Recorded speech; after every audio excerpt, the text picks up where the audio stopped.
이현님 먼저 마이크를 넘겨드리겠습니다. 네, 안녕하세요. 저는 포스페어 운영위원은 아니고 정회원인 김태희라고 합니다. 네, 사실 이게 갑자기 정부가 나왔죠. 그리고 포용기술 전문가 간담회 하면 일단은 여기서 머릿속에 물음표가 뜨시는 분들이 많이 있을 것 같아요. 일단 포용기술이 뭔가 같은 그런 얘기부터 시작을 해야겠죠. 사실 이 포용기술 얘기가 갑자기 나오게 된 것은 작년 초에 1월 21일에 제정이 돼서 그 전에 국회 통과를 하고 권한대행이 제정을 해주고 1년 유예 기간을 거쳐서 얼마 전이죠. 1월 21일에 시행이 시작된 디지털 포용법이 있습니다. 그런 디지털 포용이 무엇이냐라는 거에 대해서 사실 얘기를 하려면 이 한국의 이런 접근성이나 지능 정보와 관련된 법안의 오랜 역사에 대해서 아주 간단하게 얘기를 하고 넘어가고 가야 될 것 같아요. 일단은 원래 지능정보화기본법이라는 법이 있었습니다. 이 지능정보화기본법은 역사를 거슬러 가서 김영삼 정부 때 만들어진 법이에요. 그래서 정말 원래 정보화촉진기본법이라고 만들어졌고 그 당시 우리 다들 아시다시피 PC통신이라든지 그런 사실 PC, 퍼스널 컴퓨터 같은 그런 정보화 기술들이 점점 들어오고 회사에서 이제 엑셀이라는 걸 쓰기 시작하고 저 때쯤에 이제 도스나 이런 걸 넘어서 이제 마이크로소프트가 거대 기업으로 성장해 나가는 그 초창기에 있었는데 그런 거를 알다 보니까 정부에서도 이런 것들에 대해서 좀 법적 대응이 필요하겠다라고 해서 정보화촉진기본법이 처음 만들어졌습니다. 그리고 김대중 노무현 정부 때 저 두 분이 매우 컴퓨터 덕후로 유명하죠. 노무현 씨는 직접 코딩을 하시기도 하고 우리 역사에 뿌리 박혀 있는 전자정부 사업이 시작이 됩니다.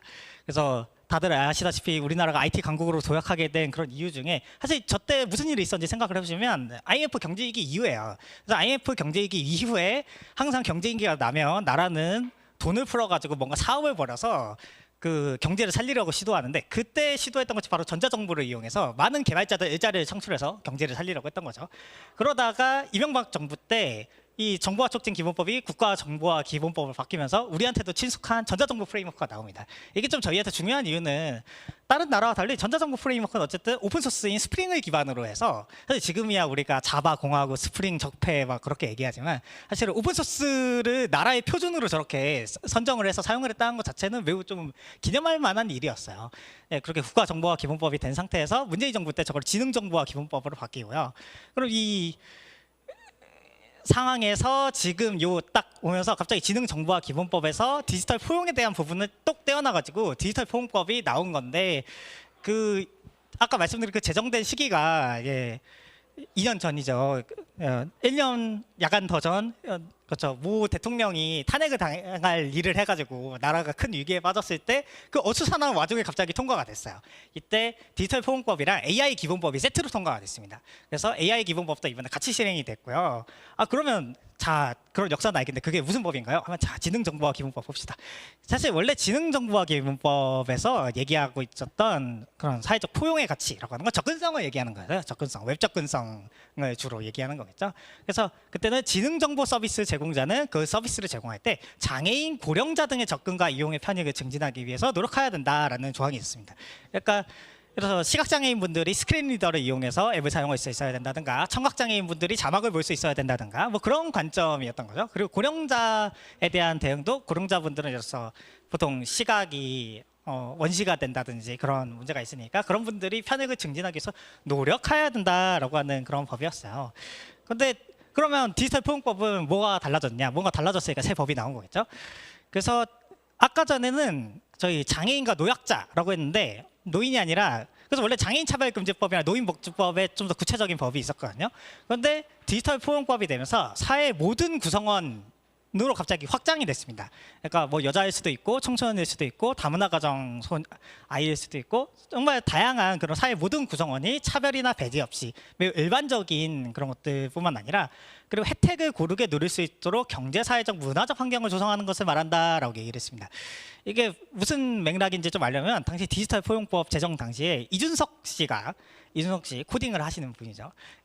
전 녹색당이죠. 제 정파와는 상관없이 이준석 씨가 예리한 질문을 그때 던졌는데 뭐라고 했냐면 이거 기존에 이미 이런 법이 있었는데 왜 새 법 만들려고 그러냐 하고 질의를 하니까 교수님이 뭐라고 답했냐면 근데 이런 것들이 약간 배려의 그런 명령 이용의 편익을 증진하는 그런 배려나 이런 거라면 이제는 이런 것들을 사실 요즘 AI 시대라고 하는데 AI를 사용하는 역량, 또 디지털 시대라고 하는데 스마트폰이나 이런 걸 사용하는 역량, 이런 것들을 약간 그런 역량을 길러주는 그런 개념으로 좀 확장을 해야 된다 하면서 디지털 포용법을 만들어야 된다고 막 주장을 해서 먼저 통과가 됐어요. 근데 사실 그래가지고 그러면 사회적 약자에 대한 그런 것들이 더 잘 됐느냐 하면 뒤에 얘기하기 좀 그러진 않았고, 사실 그보다는 디지털 포용법 자체는 그런 아까 말씀드린 다양한 사회 구성원들에 대한 디지털 역량 교육, AI 사용법 교육, 뭐 이런 것에 초점이 맞춰져 있는 법이고, 그런 것들에 대한 표준을 만들 수 있다든지 그런 것들에 대한 위원회를 만든다든지 하는 것뿐만 아니라 그런 새로운 디지털 기술, 예를 들어 AI 같은 기술이 나오면 사회에 큰 영향을 미치잖아요. 그것이 이미 김대중 정부 때부터 그런 디지털 기술에 대한 신기술이 나올 때마다 영향평가라는 걸 하고 있었습니다. 근데 그런 영향평가를 이런 디지털 포용법에서 다시 한번 그런 고영향 기술들에 대해서 영향평가를 할 수 있고, 이건 옆에 AI 기본법도 마찬가지입니다. 그래서 고영향 인공지능으로 선정이 되면 이게 사회에 어떤 영향을 미칠지 영향평가를 할 수 있고 그거에 대한 권고를 하게 돼 있어요. 그런 법들이 만들어졌는데 그럼 이게 좀 실효성이 있는 법인가 하면 사실 뭐 그렇죠. 저는 제가 저의 정치 성향 때문에 그런 것이 아니고 원래 그 민주당과 국민의힘이 합의를 해서 나온 법이라고 하는 거죠. 급진적인 법은 아니에요. 네. 그래서 원래 기존에도 있었던 법에다가 사실은 달라진 게 있냐 하면 키오스크에 대한 처벌 조항이 약간 생긴 것밖에 달라진 게 없고, 이게 뭐냐면요. 이게 그 국가입법조사처라는 게 있죠. 국회의원분들이 법을 만들기 전에 그 조사관들이 이런 법을 만들려면 이런 게 필요할 것 같아요라는 조사를 미리 해주시는 곳이 있는데, 김나경 조사관보 선생님이 계세요. 그분이 웹 디지털 기술에 대한 법 연구들을 늘 해오셨는데, 그분이 그 디지털 접근성 법률에 대한 조사를 하실 때 이런 얘기를 합니다. 분명 저런 의무가 규정이 되어 있긴 해요. 그런데 아까 전에 표현을 보면은 뭐라고 하고 되어 있죠? 노력하여야 한다라고 되어 있잖아요. 이 법에서는 저런 말 한마디가 매우 중요합니다. 노력하여야 된다. 해야 한다. 이렇게 해야 하고 하지 않을 때는 어떤 과태료를 받는다. 이렇게 해야 되고 하지 않을 때는 징역 몇 년에 처한다. 라고 하는 것이 다 다른 뉘앙스를 가지고 있어요. 당연하지만 그러면 노력해야 된다는 건 무슨 뜻이냐? 그냥 해야 된다는 거예요. 네, 사실 법적으로 아무런 규제력이 없는 그런 이야기입니다. 그래서 예를 들어서 시각장애인 분들이 쇼핑몰에 사진으로 돼 있는 상품 설명을 읽을 수가 없다고 스크린 리더가 읽을 수 있는 형태로 표시해달라고 이제 소송을 냈었어요. 1심에서 그런 쇼핑몰들이 배상을 하라고 판결을 내놨는데 2심 판결에서 배상 안 해도 된다. 왜 쇼핑몰들 노력하고 있는 것 같으니까 하고 유야무가 넘어갔거든요. 그러다 보니까 지금 여기 말하는 것처럼 사실 국가인권위원회나 법원의 적극적인 판결이 없었어요. 사실 그래서 장애인 단체에서는 이런 디지털 포용법이 그냥 보여주기식 아니냐. 너희 이 법을 통해서 저희 이렇게 디지털 시대에 사회적 약자를 챙기고 있어요라고 하는 퍼포먼스라고 비판을 하기도 하고, 이마저도 사실은 이번에 시행령 나오면서 시행령에서는 그런 접근성 준수 의무 이런 것들이 예를 들어서 키오스크가 있으면 키오스크를 시각장애인도 쓸 수 있게 만들어야 된다라는 식으로 돼 있었는데 법에 그거를 그래도 거기 사람이 벨 누르면 와서 도와줄 수 있기만 해도 된다 같은 식으로 해서, 사실 뭐 지금도 그렇죠. 시각장애인이 쓰다가 잘 모르겠으면 직원한테 도와달라고 하면 되겠죠. 그런 식으로 후퇴를 하다 보니까 사실상 유야무화됐다고 장애인 단체가 헌법 소원도 제기를 했어요. 시행령에서 이렇게 법에 있는 걸 약화시켜도 되냐. 하지만 그런 것들은 저희 오늘 이야기인 성평등 가족부 간담회랑은 좀 벗어나 있는 얘기니까 간단하게 넘어가고요. 그러면 왜 성평등 가족부에서 갑자기 포용기술 전문가 간담회를 했고 저희는 왜 갔느냐에 대한 얘기를 좀 해봐야 돼요. 이게 그때 단체 사진이거든요. 그래서 보면은 여기 원빈경 장관님 계시죠? 저랑 주황님도 계시고요. 저기 뒤에 성준님도 계시죠. 그리고 무희 대표님 등등등 다양한 분들이 오셨는데, 그럼 이 간담회 내용은 사실은 저희 그런 사회에 좋은 일 하는 단체들에 대한 그런 소개가 대부분이었어요. 사실 성평등 가족부에서 AI 도입을 하려고 하고 뭐 이런 것들에 대한 얘기는 아주 짧게 있었고요. 사실 그래서 이 간담회 자체는 아까 말씀드린 것처럼 법적으로 뭔가 그렇게 강력한 근거가 있는 건 아니에요. 사실 그리고 제가 여기다가 적지는 않았지만 원래는 디지털 포용법을 보면 성평등 가족부 장관한테 의무를 지우는 부분이 없어요. 다 과학기술정보통신부 장관이 어떻게 해야 된다라는 내용만 있기 때문에 사실 과기부가 아니라 성평등 가족부가 포용기술에 대해서 얘기를 하는 거는 매우 좀 특이한 일입니다. 그러니까 법적 의무가 있어서 하신 게 아니고 이게 장관님과 사실 뒤에 얘기하겠지만 여러 가지 이 네트워크의 의지에서 나온 거였고, 그래서 저희는 저희 단체들 어떤 일을 하고 있는지 얘기하고 그런 협업 논의하면서 공무원분들 질문 답변하고 좀 뒤에 소개하겠지만요. 그리고 장관님, 차관님과 저희 단체들이 같이 저녁 식사를 했는데 이때 성준님이랑 저랑 장관님이랑 같은 자리에 앉아가지고 막 오픈소스에 대한 전도를 했어요. 그래서 거기서 어떤 얘기를 했는가 정도를 좀 소개하려고 합니다. 일단은 이 배경에 대해서 설명을 드리면 저도 사실 이번에 알게 됐어요. 갑자기 포스폴 디스코드에 이거 가실 분 해가지고 저요 해가지고 간다고 하고 나서 알게 된 건데 시민기술 네트워크라는 단체가 있습니다. 시민기술 네트워크는 개발자들뿐만 아니라 교육자, IT 전문가, 법률가 등등등 소셜 벤처라든지 그런 다양한 이런 공익 IT 활동을 하시는 분들의 네트워크예요. 텔레그램 방이 있고 저도 거기 들어가 있는데 거기 요 이재흥 이사님이라고 있습니다. 이 시민기술 네트워크 이재흥 이사님이 그 지금 이재명 정권 민주당 정부의 국가인공지능 전략위원회라는 게 있잖아요. 거기 소속이세요. 그러니까 정부랑 연이 있으시겠죠. 그런데 또 저 시민기술 네트워크에 원민경 장관님 남편분도 들어가 계세요. 또 IT 쪽으로 교수시라고 들었는데 그러다 보니까 장관님이 그런 의지는 있으신데 이런 것들을 할 수 있는 전문가를 어디서 찾을까 하다가 마침 이런 공익적인 네트워크가 있다네 해가지고 그 공익 네트워크에 있는 사람들을 불러 모은 게 바로 요 단체들의 구성입니다. 저희도 포스폴도 그 중에 하나고요. 그래서 임팩트 투자 쪽이 먼저 있는데 임팩트 투자라고 하면은 아시는 분도 있겠지만 모르시는 분도 있을 테니까 간단하게 설명을 드리면 임팩트 투자라는 게 사회에 좋은 일 하는 그런 사회적 기업이나 사회적 경제라는 게 원래 있잖아요. 그런 사회에 임팩트를 낼 수 있는 것들에 소셜 벤처 이런 데 투자를 하는 분들이 임팩트 투자, 임팩트 벤처, VC인데 좋은 일 하는 VC인 거죠.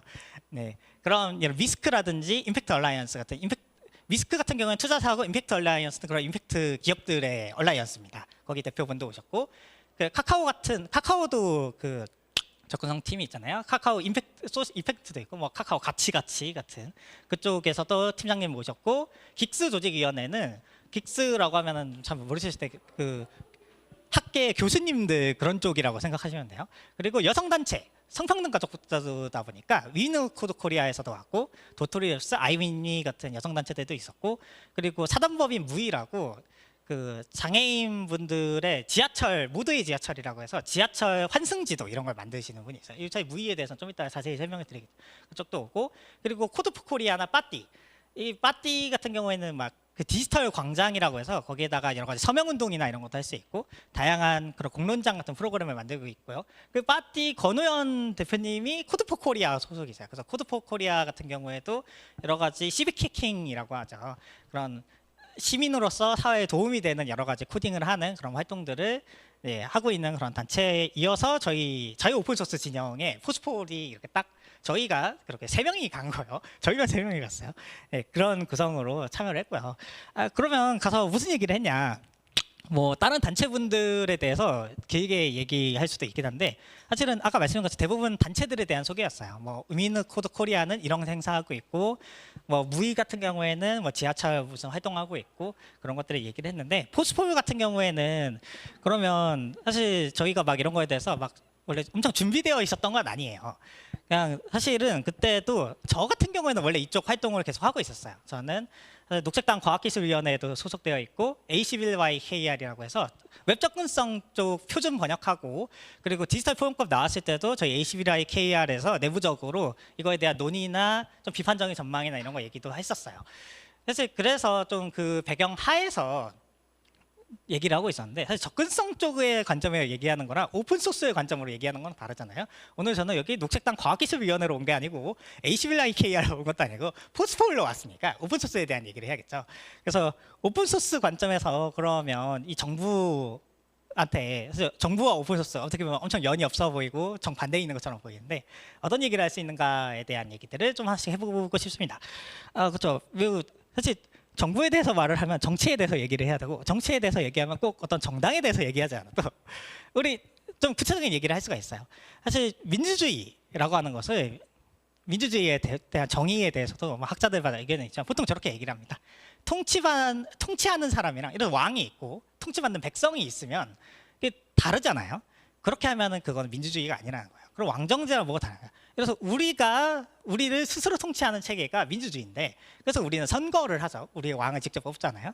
근데 사실 대의민주주의만 민주주의인 건 아니고 사실은 뭔가 이 대의민주주의 체계에서도 뭔가 사람들이 약간 불만을 느끼는 게 있어요. 예를 들어 보면 아까 말씀드렸던 단체들 중에 무이라는 곳이 있잖아요.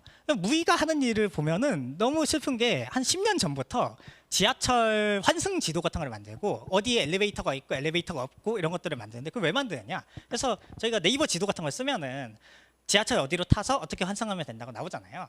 근데 만약에 장애인분이 그걸 믿고 갔는데 엘리베이터가 없는 거야. 그럼 못 올라오잖아요. 그럼 거기 갇혀가지고 1시간 동안 엘리베이터를 찾으면서 뺑뺑 헤매다가 엘리베이터가 없네? 그러면 다시 지하철을 타가지고 다시 또 옆 정거장으로 가서 거긴 엘리베이터가 있나? 빙빙빙 돌다가 엘리베이터가 없네? 또 그럼 옆 정거장을 가가지고 한 다음에 내린 다음에는 또 내 목적지는 여기 있었는데 어떻게든 삐삐삐 거기까지 가야 되는 거예요. 사실 이런 것들이 그럼 장애인분들한테 그런 어려움이 있죠. 그런 어려움이 있어서 기업이나 정부한테 이런 거 개선을 해달라라고 얘기를 하면 실태 조사도 하지 않고 고쳐주지도 않아요. 그러니까 저 무이 대표님이 이베이 코리아 이사세요. 좀 높은 지위에 있으신 거죠. 그러다가 무이 대표님께서 그런 자신의 영향력과 권력과 자원을 이용해서 열심히 봉사자들이랑 함께 그런 지하철 정보를 막 모으고 한 거예요.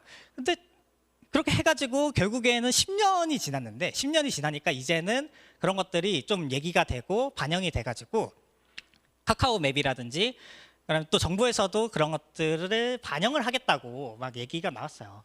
근데 사실 이 과정이 뭐가 좀 지지부진한 것 같냐면 사실은 그게 정보도 모았고 우리들이 직접 했고 그거를 반영하면은 많은 사람들이 이득을 볼 수가 있는데 장애인이 소수라고 하지만 예를 들어서 사회의 0.5%가 장애인이라고 해도 5천만 국민이 있으면 그래도 한 10만 급의 장애인이 있는 거잖아요. 그중에서 수도권에 사는 게 절반이라고 해도 5만 명이죠. 근데 사실은 이런 것들이 뭔가 우리는 자꾸 그런 기업이나 정부의 허락을 받아야 되고 그런 것들이 우리 의견이 우리가 가서 노력을 해서 우리가 해주겠다는데 또 어려운 거예요. 근데 오픈소스는 뭐가 다르냐면 오픈소스에서는 우리가 수동적 약자로서 요청하고 찡찡거리기만 하는 게 아니라 우리는 능동적 기여자란 말이에요. 오픈소스는 기본적으로. 그래서 이 오픈소스라고 하는 것이 그냥 공짜가 아니라는 뜻이라는 거는 여기 오시는 분들 정도면 알고 있을 거라고 생각해요. 사실 그래서 프리 오픈소스의 프리를 우리는 무료라는 의미의 프리가 아니라 자유라고 의미를 하는데 그럼 자유 오픈소스에 대한 기준이 그럼 무엇이냐라고 하는 거를 찾아보면 저렇게 얘기합니다. 어떤 프로그램을 향상시키고 이거를 다시 공동체에 환원시킬 수 있는 자유. 그러면은 소스코드에 대한 접근이 선행이 되어야 된다라고 얘기를 하고 있죠. 근데 생각을 해보면 우리가 쓰는 프로그램들, 이런 정부의 어떤 프로그램이 마음에 안 든다. 이거 쓰는데 너무 불편해요라든지 아니면 접근성이 문제가 있다. 뭐 이런 경우들이 있잖아요. 저 같은 경우에는 접근성 코리아에 있다 보니까 사이트에 그런 거 문제가 있으면은 이거는 어디 어디에 문제가 있고 이렇게 고치시면 된다고 장문의 이메일을 보내거든요. 장문의 이메일을 보내면 답장이 안 와요, 보통.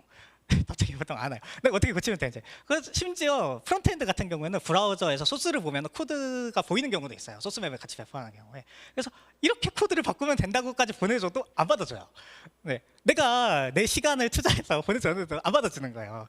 근데 사실 그게 진짜 비용의 문제인가? 하면 사실 오픈소스라고 하는 것에 그런 어떤 강점에 대해서 그런 좀 생각을 해볼 수 있겠죠. 만약에 우리가 정부 프로그램이나 지도 같은 것들이 오픈소스로 공개가 돼 있다면 우리가 거기에다가 누구든지 가가지고 내 시간을 투여해서 내가 장애인인데 내가 불편하면 이런 것들 기여를 하겠다. 그리고 플리캐스트를 날려서 개선할 수 있잖아요. 그런 것들이 사실 수동적 약자로 넘어서 노동적 기여자가 될 수 있는 그런 역할이란 거고 또 다음으로 한번 생각을 해볼 것은 이것은 사실 우리나라에 이미 책도 많이 나왔고 이미 문제 제기도 여러 번 됐던 이야기인데 아까 제가 앞에서 말씀드렸던 그 전자정부 사업 너무 좋은 일이었는데 이제 이게 눈먼 돈이 됐잖아요. 그래서 우리는 뭔가 정부 IT 사업이라고 하면은 개발자들은 다들 뭔가 흐린 눈을 하고 보게 됐죠. 사실은 그래서 저게 한국일보에 중간착지 지옥도라는 시리즈가 있는데 거기에 저런 뉴스가 예전 나왔어요. 파견 개발자가 170만 원을 받았는데 정부에서 470만 원을 줬다는 거예요. 중간에 저 400만 원을 어디로 갔냐. 사실 이런 것들이 정부 IT 영역의 불투명함이라고도 얘기를 하고 그래서 최근에 빅뉴스에 보면은 막 영국 정부에서 80억을 들어가지고 AI 교육 사이트를 만들려고 했더니 AI 기존의 강의들로 가는 북마크 사이트를 만들어갖고 80억을 다국적 기업이 받아갔대요. 정부의 돈이 정말 눈먼 돈이 돼가지고 매우 비효율적으로 쓰이고 있는 건데 근데 생각을 해보면 그런 의사결정이 어떻게 됐는지 이 소스를 어떻게 얘네들이 코드를 어떻게 만들고 있는지 같은 것들을 우리가 알 수 있느냐? 사실 모른다는 거죠. 그래서 네, 아까 말씀드린 것처럼 사실 이게 좀 비율로 결국 이어지는 거예요. 80억 원에 제작했다라고 저렇게 막 얘기를 하는데 근데 사실은 이게 좀 뭐가 웃기냐면 영국 정부는 원래 AI 이전만 해도 영국 정부는 오픈소스의 선진 사례로 많이 얘기가 됐었어요. 그래서 그럼 영국 정부가 왜 오픈소스를 하려고 했냐? 그래서 정부에서 OS를 쓴다고 해봅시다. 리눅스를 쓰면 공짜잖아요. 그래서 우리나라도 하모니카 리눅스 이런 거 만들려고 했었는데, 근데 윈도우를 쓰면 돈을 내야 되죠. 워드를 써도 돈을 내야 되죠. 한글을 써도 돈을 내야 된단 말이에요. 그래서 어떤 예산 절감의 목적으로, 그러니까 어떤 도덕적인 이유도 있지만 돈을 아끼는 목적, 그리고 이게 특정 회사 기술을 쓰면, 예를 들어서 우리가 표준으로 한글을 쓰면 한글을 계속 써야 되잖아요. 근데 이런 것들은 특정 기업 특정 기술의 종속이 돼버리니까 나중에 내가 갈아타려고 해서 갈아타기 쉽지 않단 말이죠. 그래서 공개 표준을 사용하자라고 하는 왜 합리적인 이유. 그러다 보니까 영국 정부에서 원래 SW 조다이 씨의 오픈소스 도입을 동동 고려하라는 지침도 있었고, 그런 식으로 진행이 되고 있었는데, 이 AI 시대가 되면서 뭔가 그 지침이 갑자기 흔들리고 다국적 기업에 하자마자 이런 일이 터진 거예요. 그래서 그러다 보니까 이런 것들이 결국에는 오픈소스의 이런 강점들이 있는데도 불구하고 정부에 잘 되고 있지 않다라는 얘기를, 예, 저랑 성주님이랑 열심히 잘 전달을 했고요. 그리고 또 거기에서 그냥 저희 오픈소스에 대한 장밋빛 전망만 얘기하면은 항상 공무원분들이 당연히 우려를 표하실 수 있잖아요. 현장에서도 질문들이 나왔어요. 그런 질문 나온 부분들에 저희가 좀 어떻게 답변했는지도 얘기를 드리면은, 일단 하나는 오픈소스는 그럼 안정적인가, 약간 오픈소스가 지속 가능하냐. 사실 이게 저희 포스포홀이라는 단체가 존재하는 이유죠. 아까 말씀드린 지속 가능한 오픈소스를 위한 자유 오픈소스를 위한 이니셔티브가 저희란 말이에요. 그러니까 오픈소스 실패 요인에 대한 논문을 제가 이번에 찾아봤어요. 찾다 보니까 나오더라고요. 근데 그러니까 일단 인적 자본 집중 리스크. 이게 말을 어렵게 해놨지만, 그래서 메인테이너가 어느 날 저 회사 일 때문에 바빠서 그만둘 수도 있고, 사실은 오픈소스라고 하는 게 너무 개인의 선의와 자원봉사에 의존하다 보니까 그 거대한 시스템을 지탱하고 있는 단 한 명의 오픈소스라고 하는 게 갑자기 뚝 하고 사라져버리면은 그런 것들 문제가 될 수 있겠죠. 그러다 보니까 사실은, 그리고 오픈소스가 후원이나 이런 것들 재정적으로도 안정적이지 않아요. 그러다 보니까 좀 동기, 나 이렇게 열심히 했는데 사람들이 이슈를에다가 막 뭐라 해, 그러면은 마음이 식으면은 떠나가고, 이런 것들이 사실은 오픈소스의 실패 요인으로 이미 103개의 실패한 오픈소스들을 분석을 해보니까 2017년에 그렇게 나왔고, 사실 이거는 현재도 그렇게 크게 달라진 것 같지는 않아요. 물론 오픈 콜렉티브도 나오고 기업 후원도 나오고 다양한 대안들이 계속 시도되고 있지만, 한국의 경우에는 그런 것들이 잘 없었고, 그러니까 포스포홀이 존재하게 된 거겠죠. 사실 이것도 저는 그때도 막 장관님한테도 그 얘기를 들었는데, 사실 이런 얘기를 하면 그러니까 포스포홀에 정부 돈을 달라, 뭐 그런 얘기처럼 보일 수 있잖아요. 근데 사실은 그것도 해법은 아닌 게, 예를 들어 정부 지원 사업 같은 경우에는 정부 지원 사업에 의존한 비영리 단체들을 보면 정권이 바뀌거나 정책 기조가 바뀌면은 갑자기 지원금이 끊기면서 단체가 망하는 경우가 매우 많아요. 사실은 그래서 기업이나 개인, 하물며 정부 같은 어떤 특정 후원에만 의존하게 되면 그 구조가 불안정해지기 때문에, 저 논문에서도 무슨 얘기를 하냐면 다각화가 중요하다라는 얘기를 합니다. 그래서 우리 다각화된 안정적인 그런 기반들이 있어야지 이런 조직적인 구조적인 문제를 해결하고 오픈소스를 성장시킬 수 있다는 거죠. 그 얘기도 했었고요. 공무원분이 저런 질의를 하셨어요. 그러니까 좀 거기 보면은, 사실은 저희는 사실 그런 간담회인지 저는 몰랐는데, 약간 장관님이 영감을 받길 원하셨는지 젊은 공무원분들도 다 부르고, 젊은 공무원분들 한 분씩 다 일어나서 이름 집이 소개를 하게 시키시고, 막 각종 부처의 높으신 분들도 다 왔거든요. 성평등 가지고 거의 올스타전이었어요. 저희 단체도 이렇게 많았는데 그쪽 성평등 가지고 한 3배는 많은 거예요. 근데 거기 한 젊은 공무원분이 저런 질문을 하셨어요. 그래서 그러니까 오픈소스라고 하면 공개되어 있는 건데, 공개돼 있다라고 하는 건 뭔가 프라이버시의 반대말인 것 같잖아요. 그래서 예를 들어서 우리가 어떤 복지 혜택을 신청한 사람들의 주민번호 이런 게 공개되어 있으면 안 되겠죠.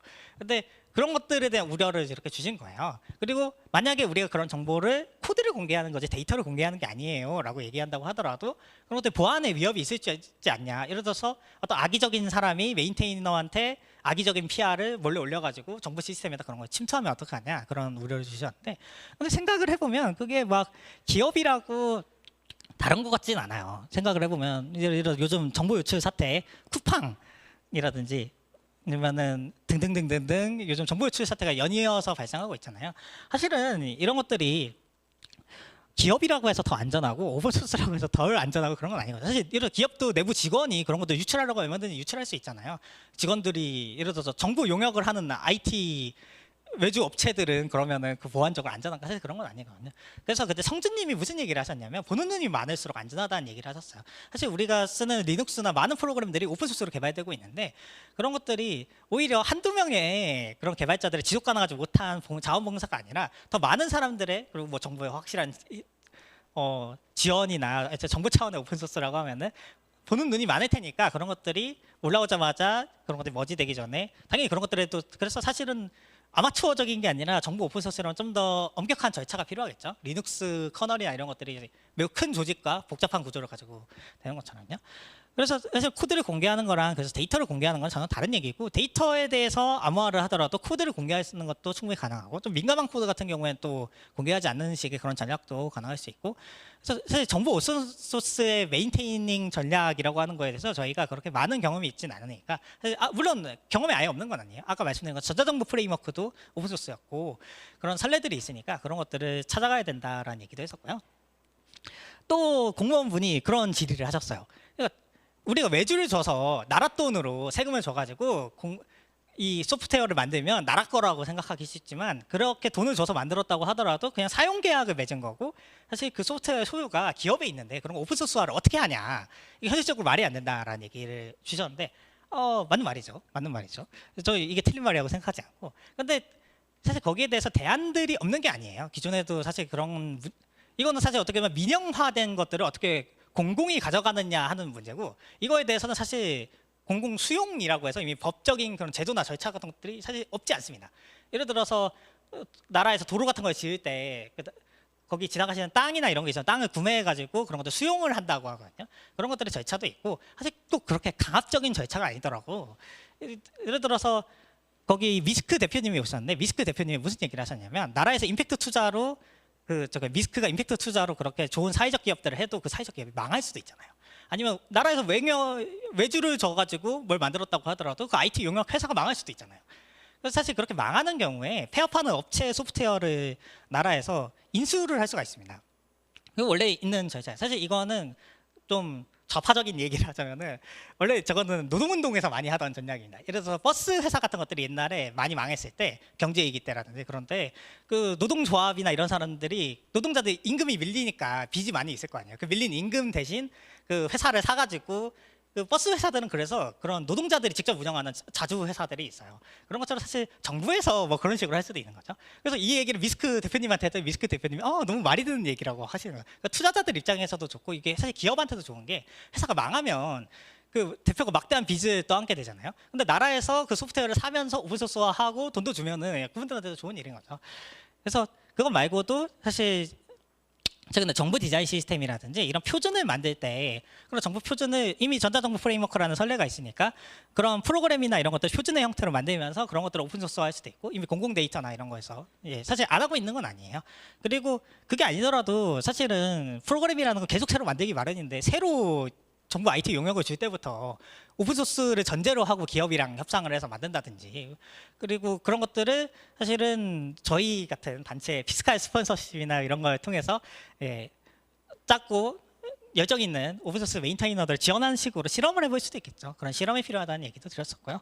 네, 그렇게 좀 사실은 정말 많은 이야기들을 했었는데 저희 시간은 매우 널널합니다만 제가 좀 일부러 축약을 해서 이 정도로 얘기를 해봤고요. 그래서 좀 오픈소스가 이 민주주의라는 관점에서 특히 정부 행정을 어떻게 효율할 수 있는가의 관점에서 저는 좀 저랑 선주님이랑 주황님이랑 그렇게 얘기를 드렸고 네, 이렇게 정리해 볼 수 있을 것 같고요. 그래서 혹시 궁금하신 점 있으면은 물어보셔도 좋고 좀 얘기하는 시간을 가지면 좋을 것 같습니다.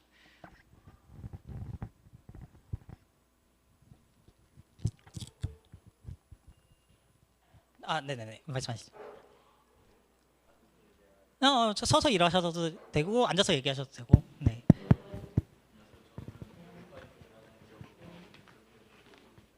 네네. 네. 저희 같은 경우에는 저희 자체적인 내부적인 솔루션들을 전부 다 오픈 소스로 최대한 네. 공개를 해가지고 많은 이들한테 도움이 되려고 좀 노력을 하고 있는 네네네. 기업인데요. 말씀하신 발표 내용들을 보다 보니까 대부분 오픈 소스가 개인에 의한 선의라든지 기업에 대한 후원, 기업과 정부에 대한 후원 뭐 이런 식으로 좀 이루어지고 있는 것에 대해서 설명을 주신 네네. 것으로 좀 인지를 했습니다. 네. 네, 저희 같은 경우에는 아무래도 기업에서 오픈 소스를 운영하고 있다 그쵸, 그쵸. 보니까 관련된 이 사례라든지 관련된 질의들은 조금 없었는지가 좀 궁금합니다. 사실 여기서 얘기하는 것도 이제 기업에서 오픈소스를 운영하는 거에 대한 그런 얘기들을 좀 하고 싶긴 했었는데 사실은 뭐라고 해야 될까? 아무래도 정부 분들이다 보니까 사실은 기업 관점에 대해서 많이 얘기를 안 하셨어요. 그래서 사실 정부분들은 기업에 잘 모르시기 때문에 오히려 리스크나 이런 쪽에서는 아까 말씀드린 임팩트 투자를 하는 회사니까 그런 임팩트 투자를 하는 회사에서는 예를 들어서 그 임팩트 기업이 말씀하신 것처럼 회사 단위에서 오픈소스를 운영하는 거에 대한 그런 얘기도 할 수 있었을 텐데 그런 얘기들은 좀 없었는데 사실 저희가 이번에 자문위원이 돼가지고 앞으로도 지속적으로 간담회가 추가적으로 있을 예정이거든요. 그런 때는 사실 그 오픈소스가 꼭 민간에서만 있는 그 민간이라고 하면 시민사회에서만 있는 게 아니고 기업 쪽에서도 많이들 하고 있잖아요. 뭐 토스에도 오픈소스가 있고 그 말씀하신 운영하고 계신 기업에서도 그런 거를 하고 계신 것 같은데 사실 그런 쪽의 입장 같은 것들도 뭐 저희 회원이 되어 주실 수도 있고 아니면은 그게 아니더라도 저희 디스코드나 어디에서 의견을 전달해 주시면은 그런 것들을 좀 수렴해서 같이 전달해 드릴 수도 있고 그럴 것 같아요. 네. 네, 사실 개인적인 좀 의견을 드리자면은 이 기업 입장에서 오픈 소스를 운영을 하게 되면은 말씀하신 리스크들이 전부 다 해소가 된다고 저는 개인적으로 생각을 하거든요. 네. 예를 들어 개인에 의해서 선의로 운영되다가 열정을 잃거나 뭐 이럴 수도 있잖아요. 네. 저도 개인적으로 오픈 소스를 운영하다 보니까 네. 그런 경우가 꽤 많았었는데, 근데 기업에서 운영을 하는 오픈 소스 같은 경우에는 자사 솔루션에 이용이 되다 보니까 네. 이 자사 솔루션을 고도화시키기 위해서 반드시 필요하고 그러니까 선순환이 일어난다고 생각을 하거든요. 네. 그리고 기업이 망하지 않는 이상 오픈 소스가 계속 유지가 되다 보니까 아무래도 자금적인 부분이라든지 아니면은 책임에 대한 주체가 좀 더 명확해져 가지고 네. 이런 이 개인이 오픈 소스를 운영했을 때보다 조금 해소가 되지 않을까라고 생각을 하고 있어 가지고 네. 만약에 정부 측한 근데 또 정부 측에서 나오는 R&D 사업이나 이런 것들을 보면은 사실 오픈 소스라기보다는 전반적인 과학 기술 사회 뭐 이런 네, 연구 그렇죠, 시설 뭐 그렇죠. 이런 쪽으로 지원이 되다 보니까 만약에 이 정부 측한테 이런 부분에 대해서도 오픈 소스 관련돼서나 좀 더 소프트웨어 그리고 이 정보에 대한 결과를 얻고 싶지 오히려 이 뭐랄까 구성되어 있는 소스 코드를 공개하시는 건 또 R&D 사업에서 또 싫어하시더라고요. 아, 네. 예, 뭐 정말로 그냥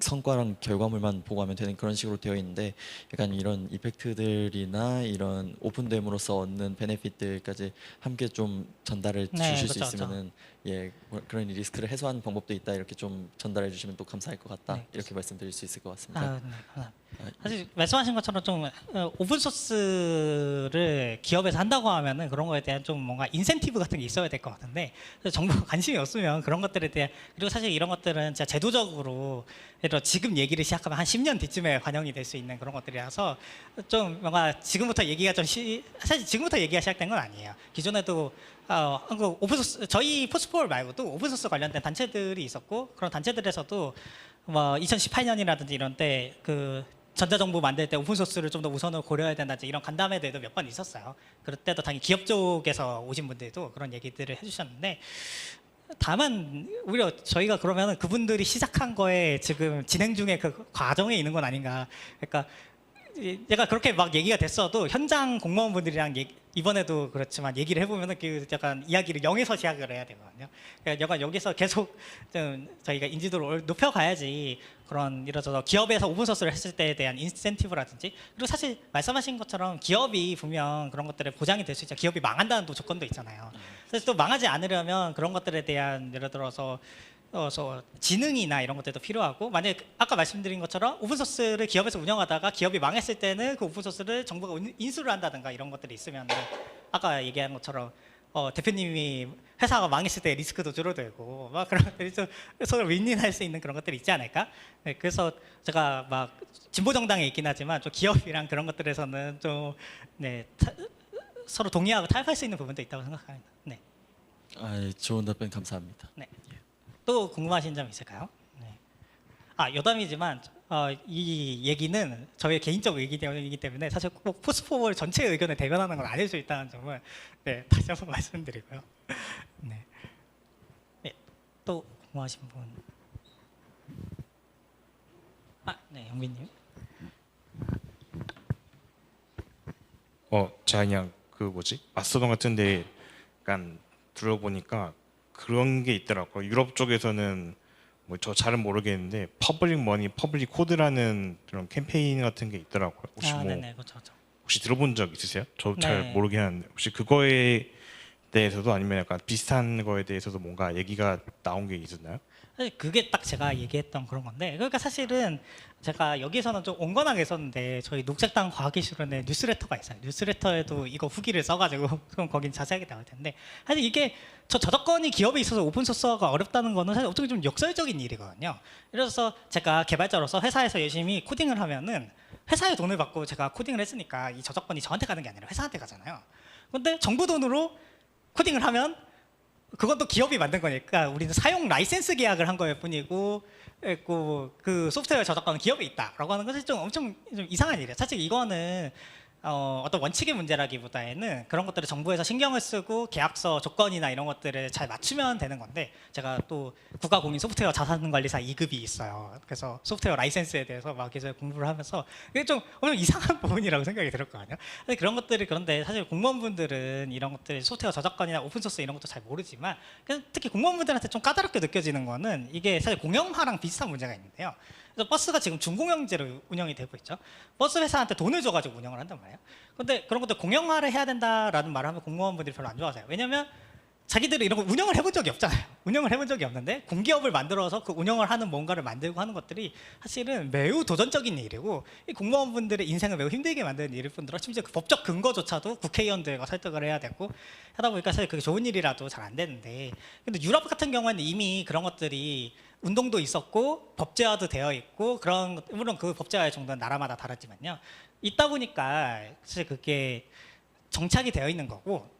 그리고 근데 우리나라에서는 말씀하신 것처럼 사실 그런 사람들의 인식도 부족하고 공무원들의 인식도 부족하다 보니까 그런 것들이 법제화까지도, 만약에 저희가 지금 법제화 운동을 한다 해서 한 5년, 이제 10년, 20년 뭐 가망이 없는 일입니다만, 근데 사실 그런 것들에 대해서는 우리가 제대로, 사실 그게 좀 까다로운 일이에요. 정치에 대해서 그거 알아야 되고, 그러면 법제화 과정은 어떻게 되고, 국회의원이나 정당이나 이런 것들에 대한 설득이나 이런 것들도 필요하니까. 네, 사실 그런 것들이 한국에서 지금 어려운 점인 것 같고, 유럽에서는 그런 것들이 좀 더 잘 되어 있었던 것 같다. 네, 그렇게 얘기하면 될 것 같습니다. 감사합니다. 또, 네, 궁금하신 점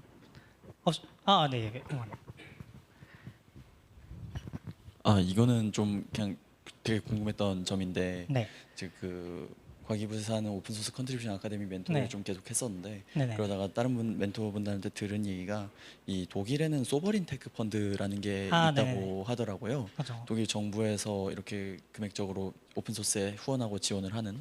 네. 그 한국에는 근데 관련된 이 재단이라든지 국가에서 운영을 하는, 그러니까 어떻게 보면은 뭐랄까 오픈소스에 직접적으로 현금을 투자를 하는 네. 그런 제도라든지 이런 게 없는 것으로 인지를 하고 있어서, 관련된 혹시 논의가 그냥 있는지 이런 게 좀 사실 궁금합니다. 뭐 아예 없는 건 아니겠지만, 사실 그런 것들이 좀 아까 말씀드린 것처럼 그쪽이랑 이거랑 좀 많이 다르고, 그 사실 이번에 소버린 AI라는 말이 많이 나오잖아요.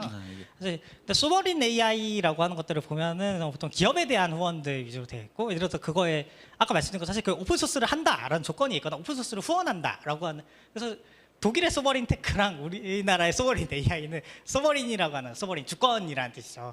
근데 이름은 비슷한데 실제로는 매우 달라가지고, 말씀하신 거에 대한 그런 논의들이 아까 말씀드린 아예 없었던 건 아니에요.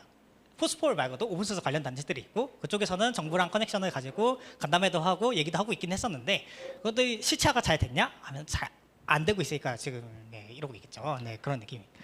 혹시 그러면은 오픈소스 진영에서 어떤 액션을 취해야지, 이런 식으로 예를 들어 말씀드렸던 소버린 테크 펀드 같은 경우에는 제가 직접 거기에 합격하신 이 멘토분이랑 얘기를 해봤을 때, 네. 보통 제안서를 낸 다음에 뭐 이 기능을 며칠까지 하겠다, 이 기능을 네네네. 며칠까지 하겠다 이렇게 한 다음에 뭐 금액을 그런 식으로 지원을 받는다고 하시더라고요. 근데 이것만 들었을 때는 굉장히 좋은 제도라고 생각을 하는데, 말씀하신 대로 정부 측에서 그런 여러 가지 노력이라든지 논의가 있었지만 현실적으로 지금까지 이루어지지 않았던 부분이, 정부에도 책임이 있다고 생각하지만 저희 오픈소스 그렇죠, 진영에도 그렇죠. 책임이 분명히 있다고 생각해서, 혹시 어떤 액션을 좀 취해야 될지 궁금합니다. 그래서 사실은 뒤에 성준님이 얘기하신 피스칼 스폰서십이라든지 포스포얼의 노력들이 딱 그런 게 있을 거라고 생각하는데요. 사실은 아까 말씀드린 것처럼 사실 기업에서 오픈소스를 하고 있든 개인으로 오픈소스를 하고 있든 간에, 그래서 그게 정부 돈이 들어오기 시작하면 이제 회계적인 거나 이런 문제도 있고, 법률적인 거, 감사적인 거, 사실 여러 절차적인 문제들이 있는데, 그런 것들이 아까 얘기 드린 것, 사실 이게 법도 필요하고 제도적인 근거도 필요하고, 어디까지 행정부 맘대로 할 수 있고 이런 것들에 대해서는 사실은 기업도 잘 모르잖아요.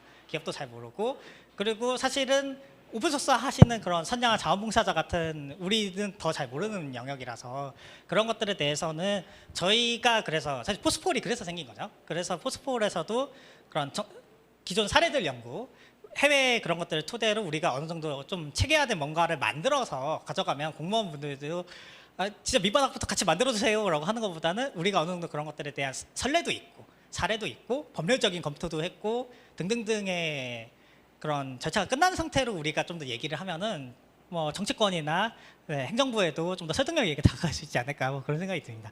사실 그런 노력들이 그러면 기존에 없었느냐 하면은 제 생각에 없었던 것 같아요. 그래서 기존에 오픈소스 소프트웨어 그런 단체들이나 이런 것들이 아예 없었던 건 아닌데 또 그쪽에서도 얘기하는 것들을 보면 이런 것들이 필요하다 얘기는 하는데 그런 좀 체계화된 법률이나 제도에 대한 연구들은 없었던 것 같거든요. 그래서 포스폴이 열심히 하면 되고 좀 이따가 성준님이 잘 발표해줄 루트 임팩트나 이런 사례를 통해서 한국 사례, 외국 사례 잘 버무려가지고 우리의 어떤 모델을 만들면 되지 않을까? 뭐 그런 생각이 끈 있습니다. 네. 그 포스포올이 이렇게 성장을 해가지고 그런 식으로 경과 교섭하고 이 부분에 대해서는 굉장히 동의를 하는데 기업과 개인이 상관없이 오픈소스를 운영하는 주체가 어떻게 하면 그렇다면 포스포올에 더 힘을 실어줄 수 있을까요? 그러니까 방법이나 지금 저희가 할 수 있는 그 자체가 조금 궁금한 부분이 있어서 그거는 사실은 제가 잘 모르겠고 아마 저희 포스포올에 더 오래 고민하시는 분들이 또 이따가 루트 임팩트 사례 발표하거나 할 때 아마 얘기를 해주실 수도 있을 것 같은데 한번 지금 생각을 잘 해보시면은 네 부탁드리고요. 네. 예, 네. 감사합니다. 그렇죠. 사실 그게 저도 그런 건 좀 고민을 해봐야겠다라는 생각이 좀 듭니다. 예, 막상 이게 그러니까 오픈 소스를 열심히는 하고 있는데 그렇죠. 말씀하신 대로 뭐 이런 정치권이라든지 정책적으로 뭔가 좀 더 힘을 갖기 위해서 네. 막상 뭘 해야 될지 그러니까 그렇죠. 뭐 저도 기업을 운영을 하고 있지만 기업의 오픈 소스 뭐 개인의 오픈 소스 관계없이 그냥 오픈 소스를 운영하는 주체로서 도대체 뭘 해야지 막상 실질적인 도움이 될 수 있을까 이런 네. 거에 대해서는 사실 저희 입장에서도 뭔가 교육을 받은 것도 없고 그냥 저희는 그냥 저희 기술 그냥 뭐 아파트 그렇죠, 집점용으로 연 거 이거밖에는 뭐랄까 액션을 할 수 있는 게 없다 보니까 네. 예, 만약에 이후에 관련해서 좀 더 많은 안내라든지 네. 뭐 옵션들을 주시면은 충분히 검토를 할 수 있지 않을까 저희뿐만 아니라 많은 오픈 소스를 운영하신 메인테이너 네네네네. 분들께서 예, 뭐 그렇게 네, 생각을 합니다. 사실 저희도 미덥도 아마 정기적으로 운영할 것 같고 사실 저희 올해 하기로 한 사업들도 있거든요. 그래서 그런 부분들에서 아마 운영위원 분들과 그리고 또 저희 총회도 곧 있을 텐데 그런 때 많은 논의가 있으면은 앞으로 사실 저희도 아마추어고 사실 어떻게 보면 기업도 그런 면에서 아마추어인 것 같아요. 저도 막 녹색당 과학기술위원회 있다라고 하죠. 사실 저는 당에 입당한 지 6개월밖에 되지 않아서 정치도 모르고 법도 공부한 지 1년밖에 안 됐고 네, 그런 것들에 대해서 좀 우리가 앞으로 해야 될 것들이 많이 있고 오늘이 끝이 아니니까 좀 지속적으로 계속 논의가 될 수 있으면 좋을 것 같습니다. 네. 네, 감사합니다. 네, 그러면 저는 이쯤에서 마무리를 하고 주황님한테 마이크를 넘기면 좋을 것 같습니다. 네. 감사합니다.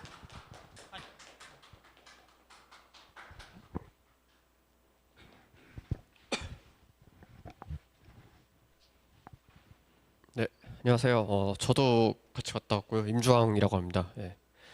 저는 여기 가입한 지 얼마 되진 않았는데 이게 첫 활동이에요, 거의. 그래서 조금 뭐 어떤 이제 간담회라고 해서 사실 뭐 큰 기대나 뭐 이런 것들보다는 이제 법이 이제 시행이 되니까 이제 그거에 대해서 발맞춰서 뭐 대응을 할 수도 있겠다라고 생각해서 이제 참여하게 됐습니다.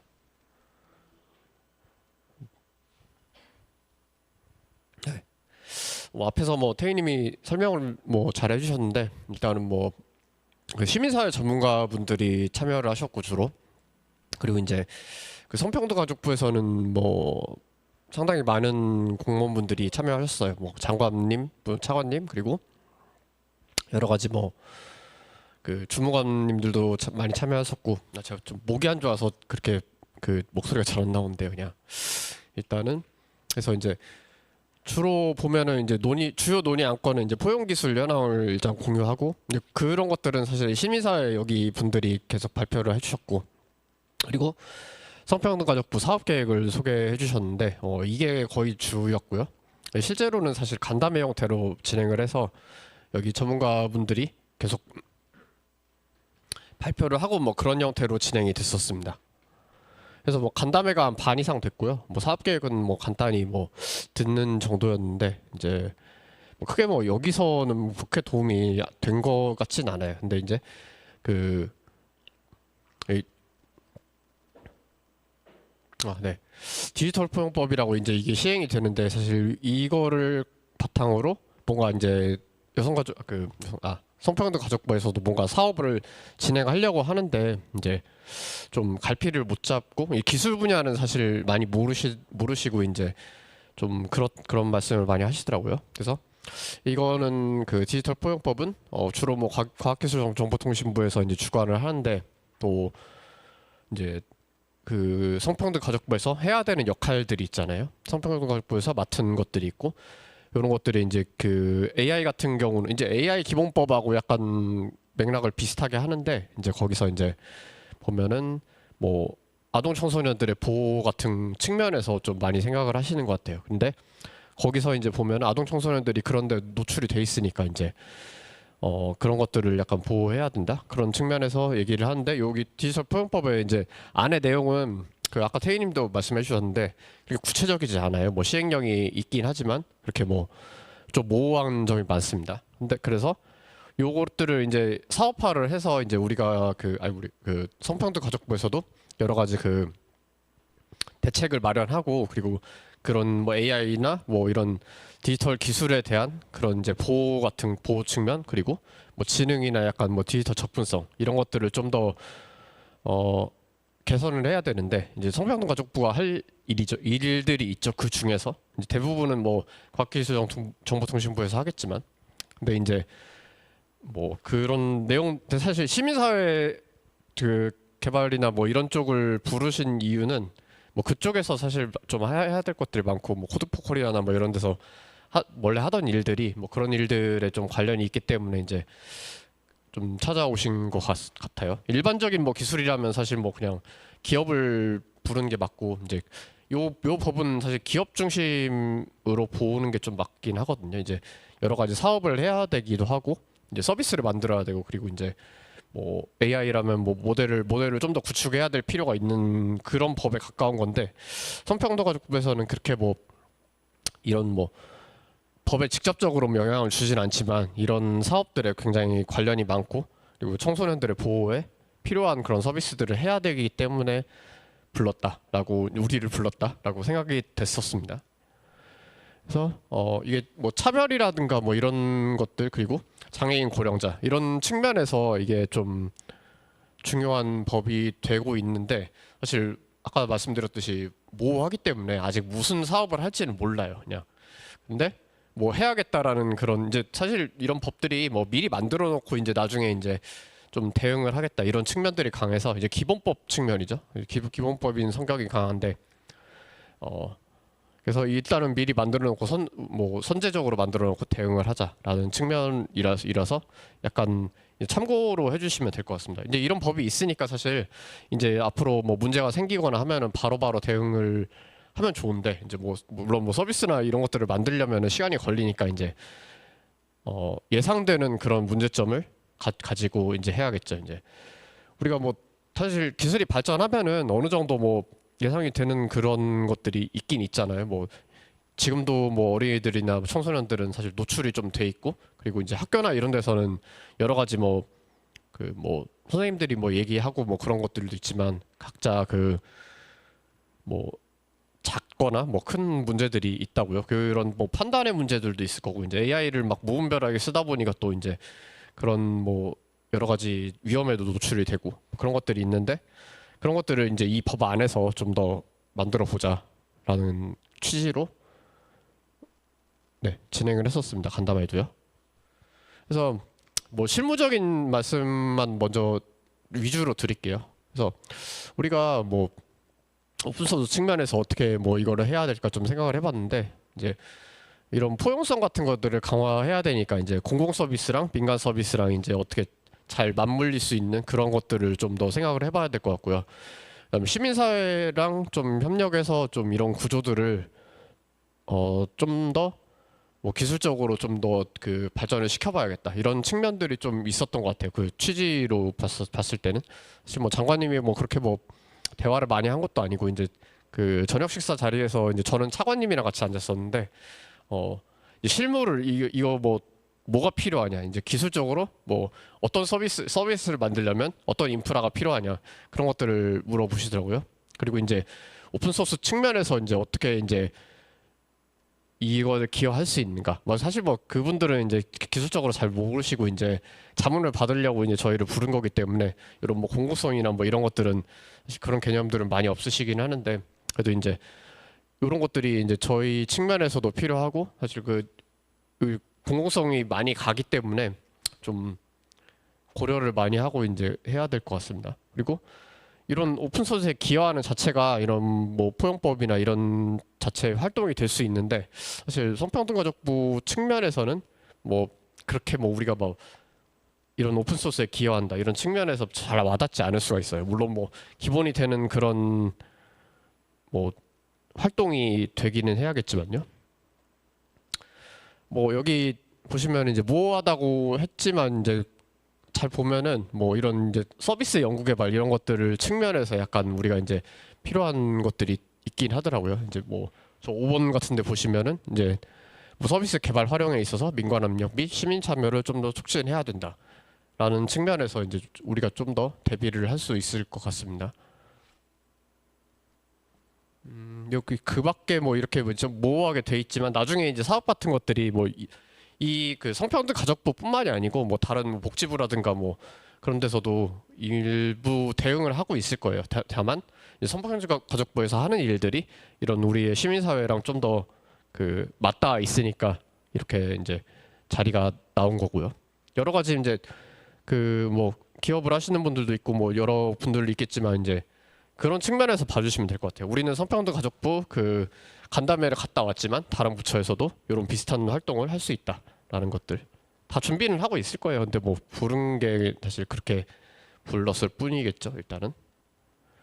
그래서 뭐 주로 뭐 우리가 그때 얘기 나왔던 것들은 뭐 디지털 접근성 이런 것들이 좀 더 많이 나왔던 것 같아요. 이런 것들은 그 회의 자료에 있는 것들 아니고 뭐 간담회 때 이제 구두로 얘기하고 뭐 그런 것들인데, 사실상 이제 그 성평등 가족부라는 게 예전에 여성가족부잖아요. 그냥 그래서 이제 그런 여성 측면도 있고 가족의 측면도 있다고요. 그러면 가족의 측면은 사실 뭐 아동 청소년 위주로 좀 돼 있는 경우가 많아요. 그냥 그래서 이제 이런 뭐 돌봄 부담 같은 것들 이제 복지부에서도 하지만 사실 성평등가족부에서도 하는 것들이 있으니까 이제 그런 측면에서 약간 뭐 기회 측면에 좀 이런 것들이 이제 기술적으로 좀 더 발전시킬 수 있는 그런 것들을 좀 더 개선하고 아니면 서비스를 만들든가 뭐 그런 측면에서 좀 생각해 볼 수 있을 것 같습니다. 그리고 이제 디지털 취약계층 뭐 이런 것들이 있는데, 디지털 취약계층도 AI 뭐 기술 같은 것들을 활용해서 좀 더 그 접근성을 좀 개선할 수 있는 뭐 그런 것들도 고민을 좀 하고 계신 것 같더라고요. 근데 일단은 구체적인 건 없고 대부분 뭐 우리가 제안을 할 수도 있을 것 같은데 뭐 그건 뭐 다음 회의가 있다면 뭐 그때 좀 얘기를 해보면 좋을 것 같고, 만약 다음 회의가 있다면 이제 그런 것들을 좀 개선 방안이라든가 그런 이런 서비스가 이렇게 필요하다, 이 서비스에 필요한 뭐 기술이라든가 데이터들은 이런 게 필요하다, 그런 것들을 제안해 볼 수 있을 것 같아요. 여기 뭐 한부나 다문화 뭐 마찬가지로 이제 이런 것들이 이제 다 아이들이나 뭐 이런 뭐 좀 취약계층들한테 좀 더 필요한 것들이라고요. 위기가족도 마찬가지고.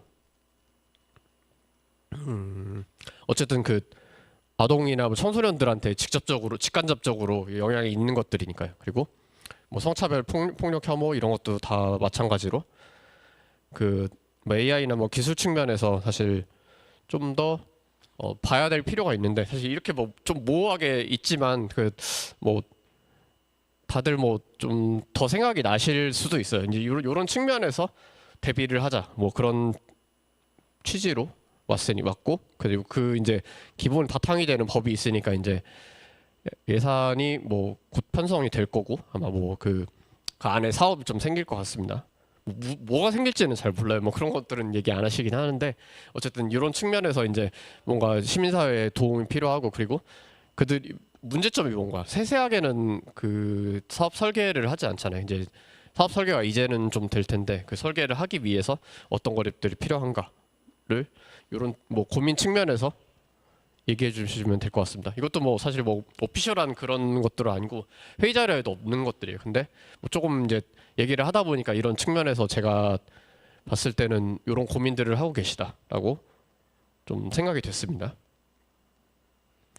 그리고 이제 우리가 좀 더 세부적으로 알아봐야 될 것 같은 것들은 이제 약간 격차나 차별성 뭐 이런 것들 되게 그렇잖아요. 그냥 AI가 사실 이런 차별 같은 단어들이나 또 뭐 지금 뭐 학습되는 모델들은 뭐 그런 문화적인 측면에서 많이 좀 개선이 되고는 있어요. 뭐 근데 아직 잘 되는지는 모르겠어요. 그냥 일단은 뭐 대부분의 모델들이 이제 뭐 우리 한국형 모델들을 만들고 있지만 그 뭐 오픈 AI나 뭐 그런 뭐 구글에서 하는 것들은 외국이잖아요. 그리고 이 한국적인 측면에서 이제 문화적인 것들을 그렇게 많이 반영하지는 않기 때문에 서비스나 뭐 이런 것들을 개발할 때 뭐 이런 차별이나 격차 같은 것들 좀 잘 고려를 해야 되고 한국 문화에 맞춰서 그리고 한국 실정에 맞춰서 그렇게 뭐 해야 될 것 같고요.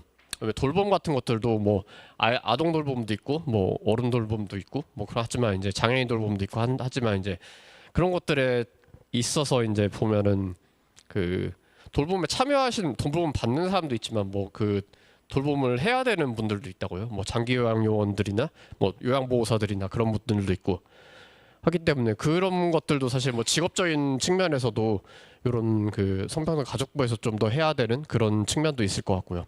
그리고 뭐 성차별 혐오 같은 것들은 뭐 AI가 알아서 뭐 걸러줘야겠지만 또 그 측면에서 좀 더 불편하게 느끼는 그런 측면들이 있을 거예요. 그런 것들도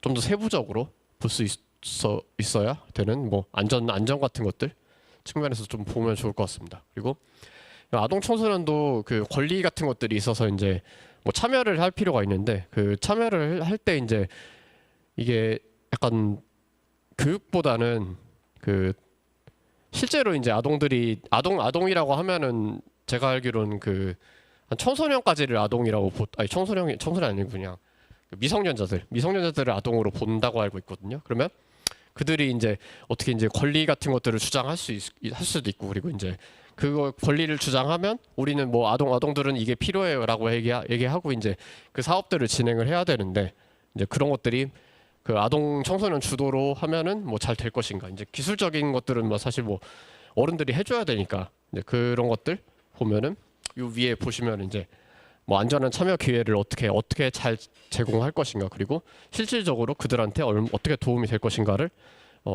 우리가 이제 기술이나 뭐 오픈 소스를 통해서 좀 더 진행을 하면 좋을 것 같습니다. 그리고 이제 뭐 쭉 그 토탈적인 내용인데 이런 이제 디지털 운영이라든가 의사결정 같은 것들 계속 참여하고 이런 뭐 차별적인 것들 좀 고려하고 그런 것들 이제 하기는 하는데 사실 뭐 얼마나 참여할지 이런 빈도 같은 것들이나 이제 뭐 통계적으로 좀 더 이걸 조사할 필요도 있고 그리고 이제 계속 그 뭐 참여한다 이렇게 뭐 보도자료를 낼 수도 있지만 이게 뭐 이것도 뭐 소수자들에 해당되는 그런 내용들일 수도 있잖아요. 그래서 이런 빈도 같은 것들도 잘 계산하고 데이터화하고 그리고 누적되는 그런 이제 기록들을 계속 남겨서 좀 더 디지털 운영에 좀 원활하게 할 수 있는 그런 기술들을 좀 더 발전시키면 좋을 것 같다는 생각을 했습니다. 네. 여담으로 이제 말씀을 드리면 이제 뭐 이건 정말 제 주관적인 생각이 좀 강한데 이제 약간 그래도 이게 다른 부서는 이미 조금씩 진행이 되고 있는 것 같았어요. 근데 뭐 어디나 뭐 그렇지만 이제 1년 단위로 이제 편성이 되는 경우가 강하고, 그다음 연구 같은 경우는 계속 뭐 계속 연도도 하고 이제 그 유지 보수를 위해서는 편성이 뭐 예산 편성이 뭐 계속 그 해를 넘어가는 경우도 있지만 사실 이런 것들을 이제 단기적 성과를 좀 보는 경향이 좀 있어서 그런 측면에서 좀 질문을 많이 하시는 것도 같고, 그다음에 좀 저는 이제 AI 모델을 좀 더 많이 구축을 해서 그 상담 데이터들이나 뭐 그런 것들을 좀 더 다양하게 볼 필요가 있다라고 말씀을 드렸는데 얼마나 그렇게 될지 모르겠어요. 그런 것들은 뭐 적어도 뭐 데이터 구축하는 데만 뭐 1년 정도 걸리고 이제 또 그거를 쓰고 또 그거를 서비스화 하는데 더 오래 걸리잖아요. 이제 근데 뭐 이런 뭐 디지털 포용법 이런 것들은 뭐 단기적으로 뭐 한시적으로 적용되는 법은 아니니까 이제 쭉 하겠지만 또 얼마나 이게 그 뭐 기술적으로 뭐 계속 뭐 AI가 발전한다면 필요는 하겠죠. 근데 이제 단기적일지 뭐 장기적일지 그건 좀 두고 봐야 될 것 같습니다. 그리고 이게 성평등 가족부가 각 그 정부 부처 중에 하나지만 뭐 되게 작더라고요. 뭐 알고는 있었지만 이제 생각보다 작고, 그리고 이제 인프라가 없다 보니까 이제 기술에 대해서 아는 사람들이 더 없는 거예요. 그리고 뭐 사실 기술 자문 하는 분들이 이제 다른 부처들에는 이제 그런 인력 풀들이 있을 텐데, 여기는 이제 시민사회 이렇게 불러서 하는 거 보았을 때는 인력 풀도 그렇게 많이 없어 보여서 이제 좀 더 우리가 뭐 자문을 주거나 이제 의견을 좀 더 피력할 필요가 있을 것 같아요. 앞으로도 뭐 계속 해야 될 것 같고, 그런 것들을 좀 더 장기적으로 좀 구축을 할 필요가 있다. 그 뒤에 보면은 이제 그 신입 주무관들도 꽤 있었거든요. 거의 7급 분들인데, 이제 그런 분들은 사실 실무자분들이라서 뭐 의견을 내거나 그런 게 좀 어렵다고요. 대신에 그리고 이제 또 그분들도 기술을 모르는 건 마찬가지인데, 그래도 좀 젊으니까 그분들이 좀 더 알 수 있지 않느냐 하고 이제 배석을 시킨 것 같아요. 이제 뭐 이건 뭐 실무를 해봐야 좀 알 수도 있을 것 같은데, 그래서 뭔가 그 윗분들 이제 뭐 약간 뭐 국장 실장 분들은 이제 진짜 그냥 결제해 주시는 분들이고, 근데 이제 실무적으로 이제 사업을 진행하고 그다음에 사업을 설계하고 이런 사람들은 이제 그 분들한테 좀 더 우리한테 좀 더 배워라 뭐 그렇게 이제 말씀을 하시는 것 같은데, 앞으로도 좀 교류가 있을 거라는 좀 기대를 하게 됐습니다. 네, 이상입니다. 혹시 질문 있으실까요?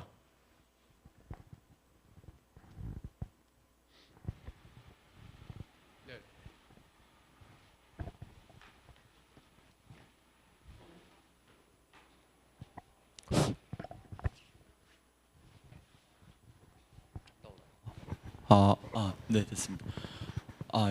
굉장히 재밌는 그 인사이트들 굉장히 많이 주셔서 일단 감사하다는 말씀 드리고 싶고요.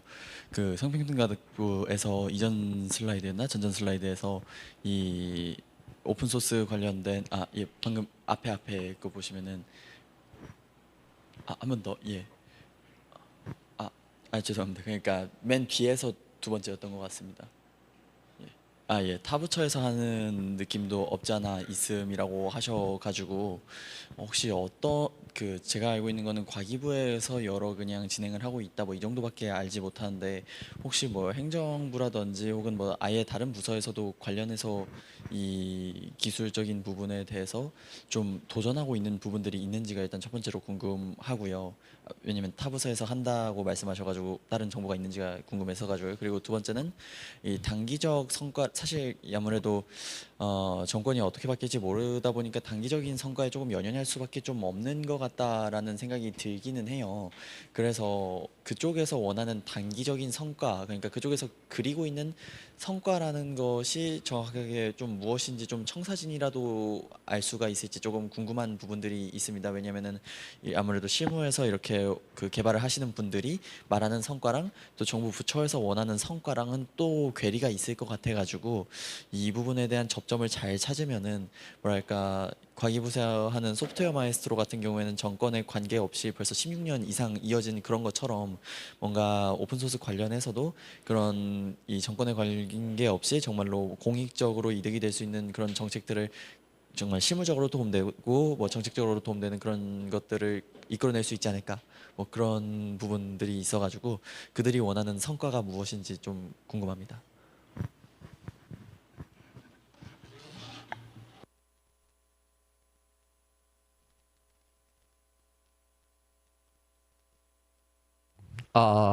그런 것들을 뭐 제가 정확하게 알 수는 없고, 그리고 약간 뉘앙스도 잘 안 주시거든요. 근데 이제 보면은 뭐 행안부나 사실 과기부에서는 뭐 늘 하는 게 뭐 그런 거기도 하고, 이제 뭐 국민신문고나 국민안전 뭐 이런 것들을 보면은 앱이나 뭐 이런 그 재난문자 이런 것도 하잖아요. 그럼 그런 부서들은 계속 이제 해야 되는 것들이 있는데, 사실 성평등가족부에서 이렇게 뭐 서비스를 만든다 이런 것들은 조금 이제 확산이 좀 안 될 수도 있거든요. 여기서는 사실 쓰는 것들이 그냥 아동 청소년들이나, 이게 뭐 보통 뭐 교육 측면이라면 교육부에서 하지, 이런 성평등가족부에서 뭐 협조를 받아서 뭐 할 수도 있겠죠. 근데 이제 아마 쓰는 것들이 확산이 잘 안 될 거예요. 아니면 복지 뭐 일반 뭐 그런 뭐 공모 그 동사무소나 이런 데에서도 약간 뭐 복지부나 이런 데서 찾는 측면이 강할 거고 이제 성평등가족부에서 이제 단독으로 진행하는 건 많이 없을 것 같은데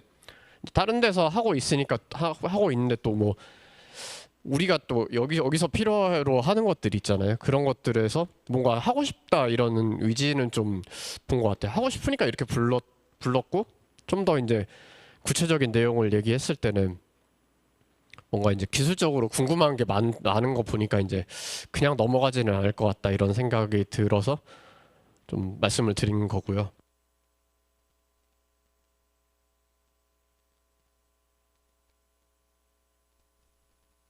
성과나 뭐 이런 것들을 말씀을 드렸는데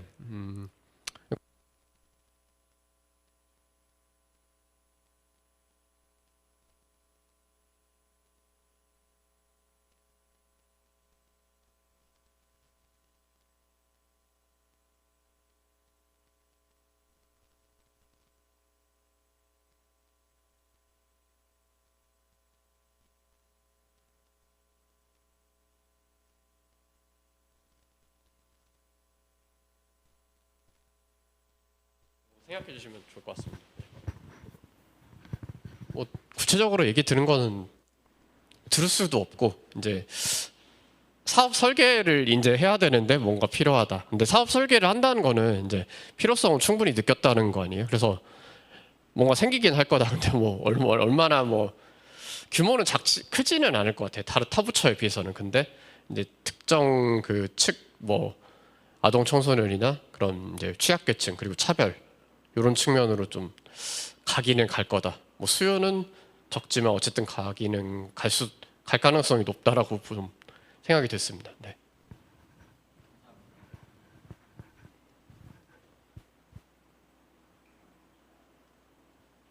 다른 질문 혹시 있으실까요?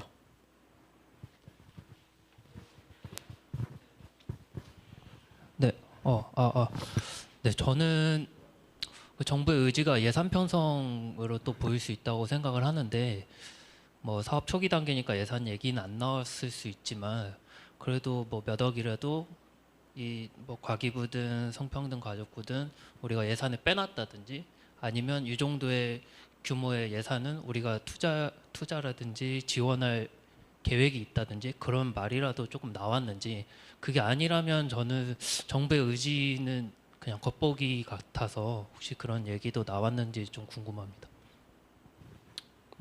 구체적인 얘기는 없었고요. 그냥 그 계획은 있는데 이제 뭐 사실 계획이라는 것도 뭐 약간 뭐 여기 법에서 보면은 이제 뭐 기본 계획이나 그런 시행 계획 같은 거를 하는데 뭐 그 정도 수준도 아니긴 합니다. 근데 뭐 거의 초안 수준이긴 하죠. 근데 일단 뭐 그 정도 하고 그리고 이제 뭐 장관님 배석하고 여러 그 뭐 장차관 그리고 이제 뭐 실장, 국장 다 오신 거 한 2, 30명 오신 거 봐서 이제 웬만한 분들은 다 오신 것 같아요. 그 자리에. 근데 이제 그렇게 또 우리의 의견을 많이 들으려고 하시는 것도 있어서 이게 그냥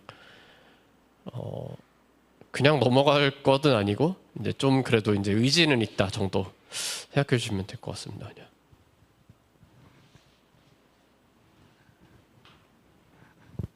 다른 질문 혹시 있으실까요?